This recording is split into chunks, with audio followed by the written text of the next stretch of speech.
अस्सलाम वालेकुम। आज हम सीखेंगे कि किसी भी बूलियन फंक्शन से हम ट्रुथ टेबल कैसे जनरेट करते हैं। ये एक्सरसाइज के क्वेश्चन है। एक्सरसाइज का लॉन्ग क्वेश्चन नंबर 5 है, जिसके 4 पार्ट्स हैं। तो हम पहला पार्ट डिस्कस करते हैं। पहले पार्ट में देखें, उसने हमें एक फंक्शन दे दिया है, बूलियन फंक्शन दे दिया है, जिसमें कितने वेरिएबल्स हैं? 3, एक्स वाई जेड। 3 वेरिएबल्स हैं।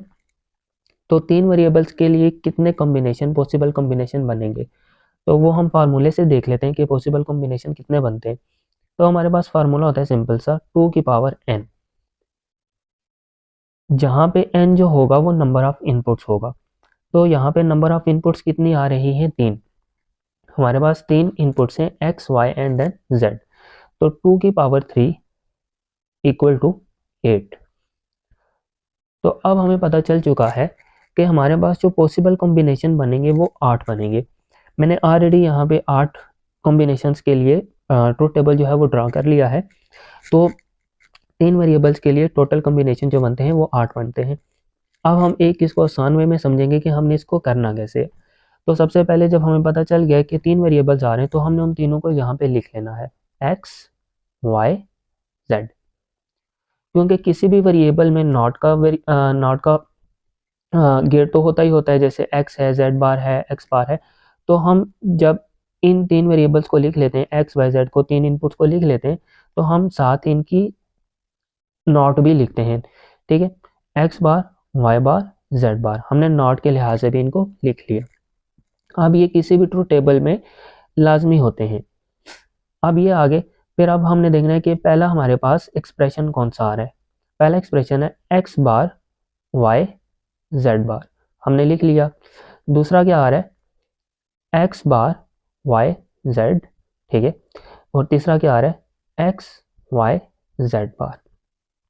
अब ये तो हमें एक्सप्रेशन में दिया गया था, बूलियन फंक्शन में दिया गया था, अब हमें ये पता है। तो अब हम यहाँ पे आउटपुट जिसकी जनरेट करनी है हम वो सारा लिख लेते हैं, और वो हमारे पास फंक्शन क्या है? X bar Y Z bar plus X bar Y Z plus X Y Z bar. हमने यहाँ तक ये काम कर लिया। अब आपने यहाँ पे ये करना है कि जो हमारा तीसरी इनपुट होगी या तीसरा वेरिएबल होगा, फॉर एग्जांपल z है, तो इसको हमने क्या करना है, इसको बड़ी तरतीब के साथ लिखना है। z में हम इस तरह लिखेंगे 0 1 0 1 0 1 0 1, मतलब 0 1 के कम्बिनेशन के साथ। फिर जब y पे आएंगे तो हम क्या लिखेंगे यहाँ पे? 00 11 00 11। अब जब x पे आ गए तो हम यहाँ पे क्या लिखेंगे? 40 41। तो इस तरह हमारे पास 8 पॉसिबल कॉम्बिनेशंस बन जाते हैं। अब यहाँ पे x है तो यहाँ पे x का नॉट है, यहाँ पे y है, y का नॉट है, यहाँ पे z है, z का नॉट है। जैसे हमने यहाँ पे 0 1 0 1 0 1 किया था, अब यहाँ पे z बार में क्या करेंगे? z का उल्टा हो जाएगा, तो यहाँ पे ये बन जाएगा 1 0 1 0 1 0 1 0। और सेम इसी तरह y बार में 1 1 0 0 1 1 0 0। सेम लाइक यहाँ पे x में भी x बार का रेसिप्रोकल क्या होगा? नॉट क्या होगा? 4 1 4 0। अब हमने ये लिख लिए तरतीब के साथ। हम जितने भी ट्रुथ टेबल करेंगे, हमारी एक्सरसाइज में 4 ट्रुथ टेबल हैं, तो चारों में ये जो चीज़ होगी ये मस्ट बनेगी, क्योंकि हमारी बुक में 3 वेरिएबल्स के साथ आ रहे हैं।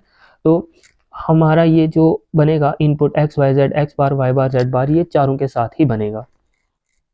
अब यहाँ पे आगे हम क्या करते हैं, अब देखें यहाँ पे एक्स बार आ रहा है, तो हम यहाँ पे एक्स बार की वैल्यूज सारी लिख लेंगे। एक्स बार की वैल्यूज क्या हैं?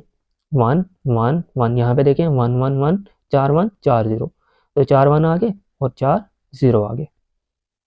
सेम इसी तरह अगर वाई में देखें 00 11 00 11, हम क्या लिख लेंगे? 00 11 00 11। सेम लाइक जेड बार में भी 1 0 1 0 1 0, हम ये वाला कॉम्बिनेशन लिख लेंगे, 1 0 1 0 1 0 1 0। अब यहाँ पे क्योंकि एंड गेट लग रहा है, क्योंकि ये मल्टीप्लाई हो रहे हैं आपस में, तो एंड गेट की फंक्शनैलिटी ये होती है कि all the inputs are high then output will be high. तो यहाँ पे सारी की सारी इनपुट्स हाई नहीं है, तो आउटपुट 0 0, लेकिन यहाँ पे क्या आ जाएगी? 1, क्योंकि सारी की सारी इनपुट्स क्या है? हाई है। और यहाँ पे 0, यहाँ पे 0 0 0 एंड देन 0। अब से हम यहाँ पे हम x बार की वैल्यूज़ लिख लेंगे 1 1 1 1 0 0 0 0। y की लिख लेंगे 00 11 00 11। z की लिख लेंगे 01 01 01 01।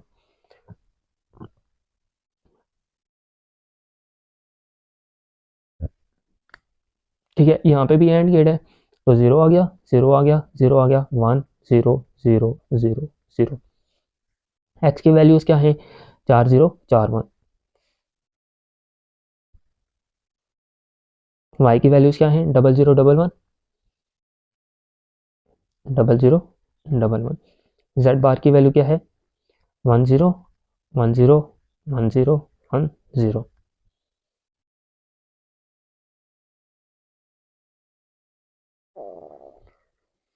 यहाँ पे 1 आ जाएगा और यहाँ पे 0।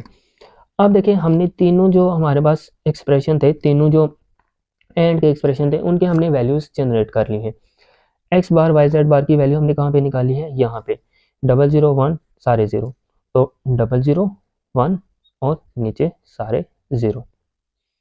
फिर इसी तरह हमने दूसरा जो एंड का एक्सप्रेशन था उसकी भी वैल्यू जनरेट कर ली थी, वो यहाँ पे 3 0 1 4 0, 3 0 1 और फिर 4 0। सेम इसी तरह एक्स वाई जेड बार की भी हमने वैल्यूज निकालनी है, यहाँ पे 1 आ रहा है सेकंड लास्ट पे, यहाँ पे 1 आ रहा है तो हम यहाँ पे 1 लिख लेंगे और यहाँ पे 0। अब क्योंकि यहाँ पे ये और गेट हो रहा है तो आर का मतलब क्या होता है कि अगर एक इनपुट भी हाई है तो आउटपुट क्या होगी, हाई होगी। यहाँ पे कोई इनपुट हाई नहीं है 0 0, यहाँ पे है 1 1 0 0 1 0। तो ये जो है ये हमारी फाइनल आउटपुट है, जो हमारा ये एक्सप्रेशन है उसका जो ट्रुथ टेबल बनता है, जो उसकी आउटपुट आती है वो ये है। अच्छा, अब देखें यहाँ पे हमारे पास यहाँ पे एक दूसरा एक्सप्रेशन आ चुका है बुलियन फंक्शन। तो इसमें भी इनपुट्स हमने देखनी है कि कितनी है, x है z है y है। आपने यहाँ पे ये नहीं देखना कि यहाँ पे 2 इनपुट्स आ रही हैं, यहाँ पे भी 2 हैं, यहाँ पे 3 हैं। तो हम ओवरऑल देखते हैं कि हमारे पास इनपुट्स कितनी आ रही हैं, x y z तीनों आ रहे हैं या नहीं। यहाँ पे x है y है z है, तीनों आ रहे हैं, तो मतलब हमारे पास क्या है इसका कि 3 इनपुट्स आ रही हैं। 3 इनपुट्स का मतलब क्या होगा कि हमारे पास पॉसिबल कॉम्बिनेशंस कितने बनेंगे, 8। सेम वही हम फार्मूला लगाएंगे 2 की पावर n वाला। अब यहाँ पे मैंने क्या किया है कि मैंने x y z x बार y बार z बार जो हमारे पास कांस्टेंट वैल्यूज़ होती हैं या जो हम लिखते ही लिखते हैं वो मैंने पहले से लिख ली है। यहाँ पे इनकी तरतीब हम पहले सीख चुके हैं कैसे लिखना है। x y z है तो z पे आएंगे 0 1 0 1 0 1 0 1 के हिसाब से, y पे 0 0 1 1 0 0 1 1, और जब हम x पे आएंगे तो 4 0 4 1। सेम लाइक इसी तरह इनको हम क्या कर देंगे, इनका नॉट कर देंगे। अब जब हम बात करते हैं हमारे पास पहला एक्सप्रेशन क्या है x बार z, तो हम इसकी वैल्यूज लिख लेते हैं। x बार में क्या वैल्यूज आ रही है हमारे पास 4 1 आ रहे हैं, मैं लिख लेता हूँ 4 0। फिर इसी तरह z में कौन सी वैल्यूज आ रही है 0 1 0 1।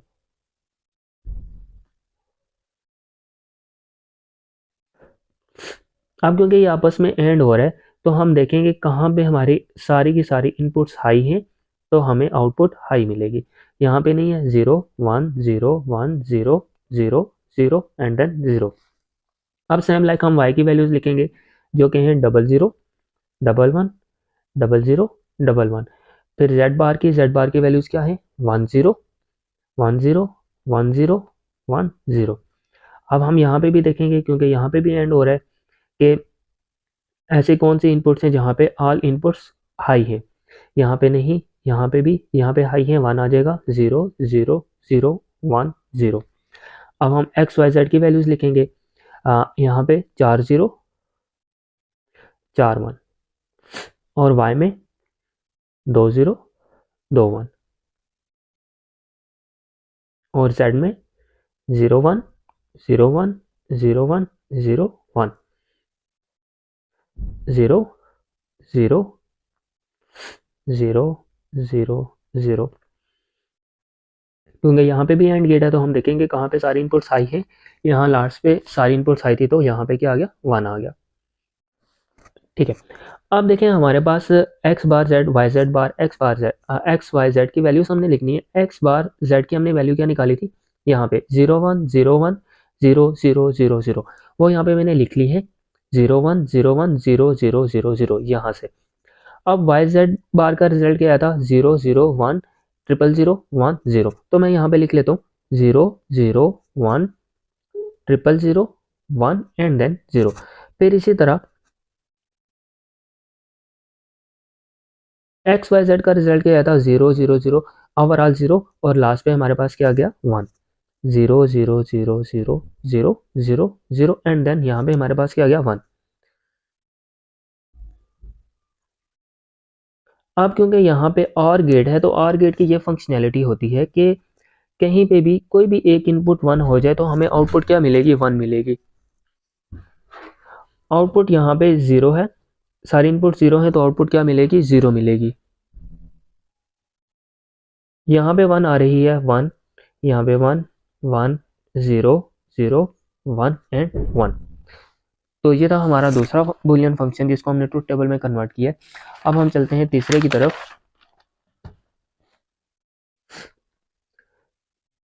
हमारे पास तीसरा बूलियन फंक्शन था x bar Y bar Z bar, ये लिख लिया मैंने, बुक में भी यही है सेम टू सेम। तो इसकी वैल्यूज़ भी मैंने पहले लिख ली है, एक्स वाई जेड। इसको क्रिएट कैसे करते हैं, x Y Z x bar Y bar Z bar same to same, ये वैसे ही आएगा।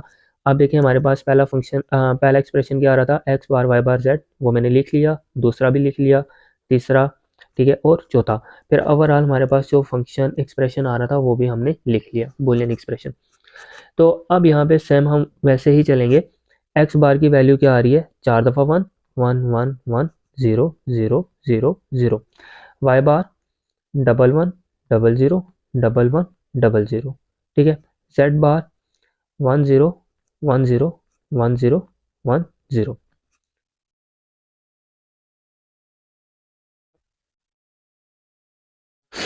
एंड की फंक्शनैलिटी हमें क्या कहती है, जहाँ पे ऑल इनपुट्स हाई हैं वहाँ पे 1, बाकी सब में 0।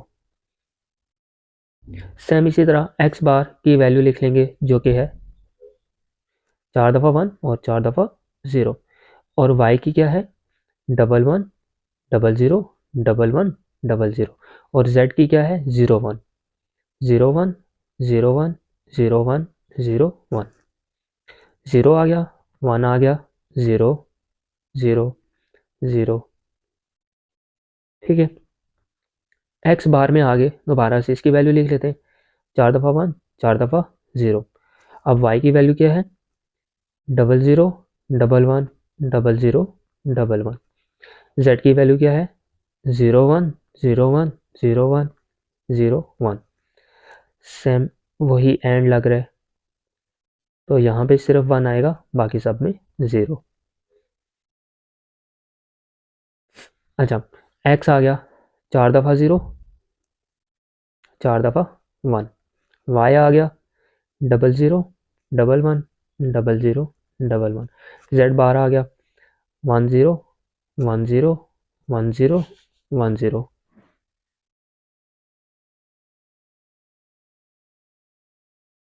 0 0 0 0 0 0 1 0। अब देखें हमने यहाँ पे क्या करना है, हमने चारों एक्सप्रेशन की वैल्यूज निकाल ली है। अब हम यहाँ पे सिंपली लिख लेते हैं, पहले एक्सप्रेशन में क्या था 1 था, बाकी सब में 0 था, 1 0 0 0 0 0 0 0। और दूसरे में क्या था 0 1 और बाकी सारा 0 0 1 बाकी सब में 0, ठीक है। और तीसरे में क्या था 3 0 और 1 और फिर सब में 0। फिर चौथे में देखें सब में 0 0 0 0 0 0, ठीक है। अब यहाँ पे 1 आ गया 0। अब हम इनमें क्या करते हैं प्लस एडिशन, क्योंकि आर हो रहा है एंड पे सबका।